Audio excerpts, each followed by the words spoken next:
हम लोग क्या करेंगे, 4 हमारे पास माइक्रोन्यूट्रिएंट्स हैं, micronutrients which are required in small quantities हमारे पास हैं। और बड़े मजे की बात यह है कि इन चारों के चारों के अनीमिया फीचर्स हैं और न्यूरोलॉजिकल फीचर्स है। And going to discuss anaemia features and neurological features of both of them with lot of correlation. So this is a lecture which will not go straight, सीधा नहीं जाएंगे, थोड़ा बहुत हम आगे पीछे का इस शहर में ये रेस्टोरेंट भी देखेंगे, वो रेस्टोरेंट भी देखेंगे, वहां पे भी जाएंगे और वहां पे भी जाएंगे, और लास्ट में हम अपने डेस्टिनेशन में पहुंचेंगे which is a comparison chart between all of these micronutrients. तो देखते हैं कैसे जाते हैं। B6 में देखो, B6 डिफिशियंसी होगी। B6 डिफिशियंसी कब होती है? जब एंटीट्यूबुकुलर ड्रग्स दिए हैं, आइसोनियाजिड्स दिए हैं, आइसोसियानिस कॉजेस B6 डिफिशियंसी। सो जब एंटीट्यूबुकुलर ड्रग्स देते हैं, we usually try that prophylaxis should be given. A prophylaxis of B6 should be given. B6 deficiency hui.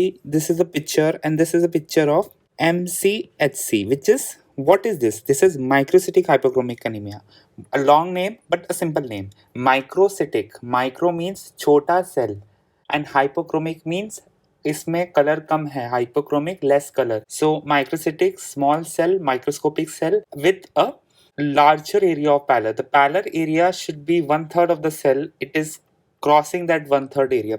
It means that if this is the RBC and this is the area of the area of the pallor should be less than 1/3. If it is greater than 1/3, the RBC is hypochromic. अब आप कहोगे कि मुझे ये तो बता दिया hypochromic क्या होता है, माइक्रोसिटिक कैसे बताएंगे स्लाइड में। अब मैं ये बोलूँ कि ये टावर ऊंचा है, तो तुम नहीं कह सकते ये टावर ऊंचा है जब तक मैं ये ना बताऊं कि ये एक बंदा है। तो ठीक है, ऊंचा है, ये और भी ऊंचा टावर है, तो एक बंदे के कंपैरिजन में ही हम थोड़ा समझ सकते हैं कि ये कितना लंबा टावर है, कितनी लंबी बिल्डिंग है। उसी तरीके से इसमें भी क्या करते हैं, एक स्मॉल लिम्फोसाइट ढूंढते हैं। इस पिक्चर में स्मॉल लिम्फोसाइट नहीं है, मैं आपके लिए एक ड्रॉ कर देता हूँ। एक स्मॉल लिम्फोसाइट ऐसा दिखाई देगा इस पिक्चर में। तो आप ये देख रहे हैं, ये स्मॉल लिम्फोसाइट ऑलमोस्ट सारे आरबीसी से ज्यादा बड़ा है। एक स्मॉल लिम्फोसाइट का साइज जो होता है वो 7 माइक्रोन मीटर होता है, ठीक है। एक नॉर्मल आरबीसी का साइज क्या होता है? 7 माइक्रोन मीटर। बड़ी इंटरेस्टिंग चीज, बड़ा अच्छा कोरिलेशन। तो अब बहुत अच्छे से दिमाग लगाएं और समझे, अगर आरबीसी का साइज स्मॉल लिम्फोसाइट से बड़ा है तो अनीमिया का फीचर जो है वो क्या है?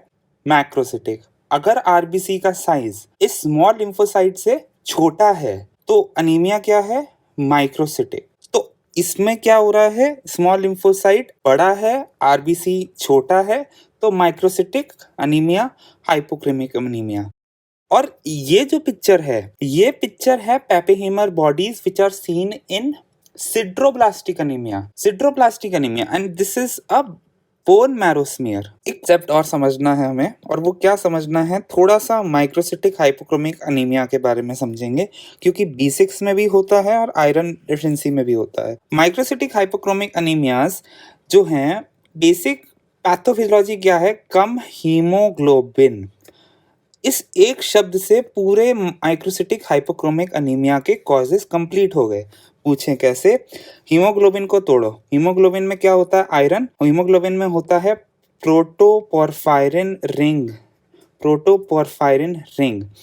तो अनीमिया के कॉजेस क्या हुए? अनीमिया के कॉजेस हुए decreased iron deficiency anaemia, protoporphyrin ring नहीं बन रही। सिड्रोब्लास्टिक अनीमिया मतलब आयरन है डालने का बहुत सारा, लेकिन प्रोटोपोरफायरिन रिंग नहीं है, तो हीम नहीं बनेगा, माइक्रोसिटिक हाइपोक्रोमिक अनीमिया हो जाएगा। और इसको B6 डिफिशियंसी में क्यों हो रहा है कि प्रोटोपोरफायरिन रिंग नहीं बन रही? वो इसलिए नहीं बन रही क्योंकि जब बॉडी लेती है सक्सिनाइल CoA, जब बॉडी लेती है ग्लाइसिन और बोलती है कि आला बनाओ, आला it is the rate limiting step for heme synthesis for protoporphyrin ring formation, and this requires B6. B6 नहीं होगा, आला नहीं बनेगा, हीमोग्लोबिन नहीं बनेगा, माइक्रोसिटिक हाइपोक्रोमिक अनीमिया हो जाएगा। और तीसरा कॉज जो है, जो बहुत इंटरेस्टिंग कंफ्यूजन्स के साथ रहता है, iron deficiency anaemia and thalassaemia, because these are two main things which are more common in population than a sideroblastic anemia is not so common. It has genetic causes as well as acquired causes. Acquired causes is B6 deficiency. So globulin deficiency जो है वो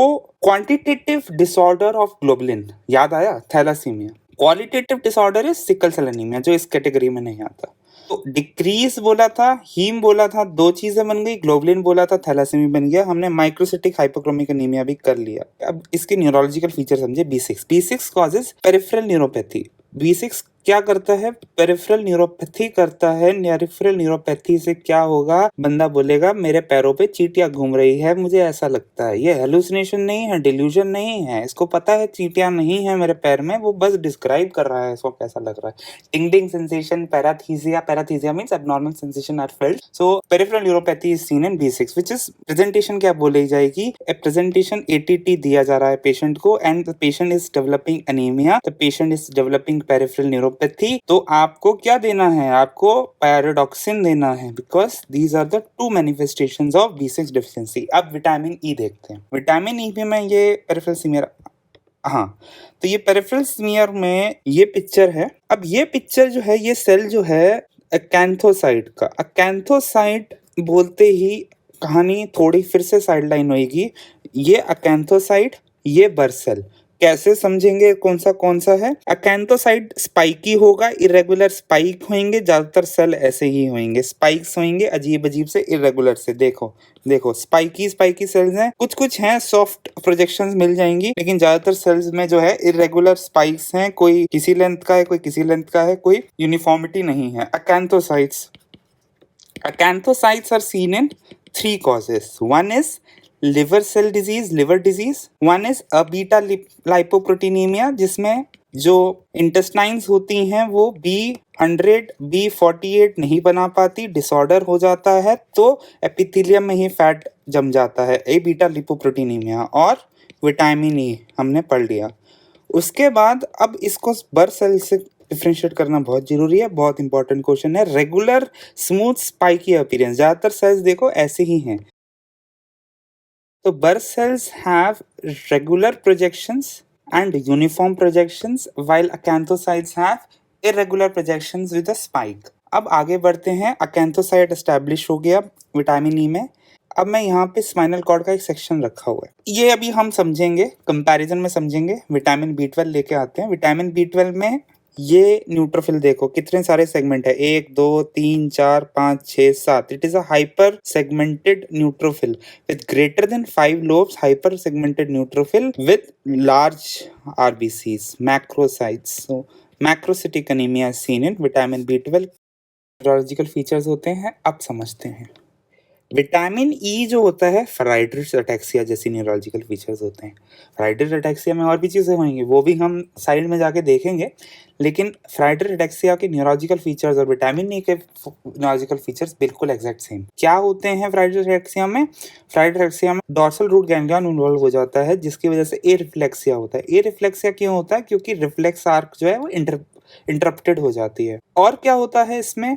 फ्राइडरिच ataxia में स्पाइनोसेरेब्रल tract involve होता है। स्पाइनोसेरेब्रल tract involvement की वजह से क्या होता है, बंदे को सेरेब्रल अटैक्सिया होता है, मतलब वो ड्रंकन गेट के साथ घूमता है। There is no balance, the gait is ataxic, कोई बैलेंस नहीं है। ऐसा लगता है कि he has taken a lot of whiskey and he is walking on the road. So, because cerebellum involvement is also present in alcohol intake. A lot of alcohol intake you will getting a cerebral involvement. आप सही से नहीं चल पाओगे, आपकी बोलती सही नहीं होगी. You will be slurring a lot. You have a slurred speech. Similarly, spinocerebral involvement, this R3 slurred speech and ataxic gait. आंखें खुली है, बंद है, आप वैसे ही चलोगे. दारू पिए हुए बंदे को सोचो, cerebral ataxia. Dorsal column involve होगा तो loss of vibration and proprioception हैगा। अब इसको कंपेयर करो विटामिन B12 से। विटामिन B12 इज अ सब एक्यूट, मतलब एक्यूट भी नहीं और क्रॉनिक भी नहीं, subacute combined degeneration of cord. तो इसमें क्या होता है, सब एक्यूट तो समझ गए, कंबाइंड दो चीजें, मतलब डॉर्सल कॉलम, पूरा ये कॉलम इन्वॉल्व हो रहा है, और lateral corticospinal जाएंगे तो upper motor neuron lesion, and because of loss of the dorsal column there is sensory ataxia. अब बोलोगे कि भैया फ्रेडरिक्स अटैक्सिया में भी तो डॉर्सल कॉलम इन्वॉल्व हुआ था, तो वहां सेरेब्रल अटैक्सिया क्यों बोला? अरे सेंसरी अटैक्सिया भी थोड़ा बहुत हो, सेरेब्रल भी हो, मिक्स्ड अटैक्सिया हो, दोनों साथ में हो गए तो सेंसेशन भी चली गई, सेरेबेलम भी चला गया, तो लास्ट में सेरेब्रल अटैक्सिया ही होगा। यहाँ पे क्या हो रहा है, यहाँ पे सिर्फ सेंसेशन जा रही है, प्रोप्रियोसेप्शन सेंसेशन जा रही है, सेंटर ठीक है, आईज ओपन है, वेस्टिबुलर सिस्टम चल रहा है, बैलेंस में है बंदा, चलेगा, थोड़ा टेढ़ी मेढ़ी रोड पे जब जाएगा तब दिक्कत होगी, क्योंकि पैरों से प्रोप्रियोसेप्शन नहीं आएगी, उसका लगेगा मैं तो बादों में चल रहा हूँ, क्योंकि लैंड फील नहीं होगी, प्रोप्रियोसेप्शन नहीं होगा, डोर्सल कॉलम चला गया। He is like high steppage gait, मुझे तो जमीन पता नहीं लग रही। अब इसे जमीन नहीं पता लग रही है, हवा में चल रहा है और आंखों से पता लग रही है कि जमीन कहाँ है। अब इसको बोलो कि पैर सीधे अपने रखो, हाथ साइड में रखो, चिपका के आंखें बंद करो, तो ये तो झूमने लगेगा। तो that is Romberg sign positive and sensory ataxia which is seen in B12 deficiency along with lateral corticospinal involvement which causes upper motor neuron lesion. So megaloblastic anemia with subacute combined lesion of cord, vitamin B12 deficiency, acanthocytes with Friedreich ataxia neurological symptoms, vitamin E deficiency. Friedreich ataxia क्या होता है अब ये समझें। Friedreich ataxia hypertrophic cardiomyopathy and kyphoscoliosis and Escavus and loss of dorsal column and loss of dorsal root ganglion and loss of spinocerebellar tract. Dysarthria, ataxia, hypertrophic cardiomyopathy, a curved spine, GAA, GAA, GAA, GAA, GAA, trinucleotide repeat, Friedreich ataxia. Last में अब हमारे पास आता है iron. Iron में microcytic hypochromic anaemia. अब देखो small lymphocyte और आरबीसी का सेल साइज, स्मॉल लिम्फोसाइट बड़ा है, आरबीसी का साइज छोटा है। Microcytic hypochromic anaemia, pencil like cells दिख जाते हैं क्योंकि एनाइसोसाइटोसिस बहुत ज्यादा होती है इनमें। और फिटीक वगैरह, थकी हुई फील करती हूँ। कार्डियोलॉजिकल फीचर क्या होगा? High output cardiac failure.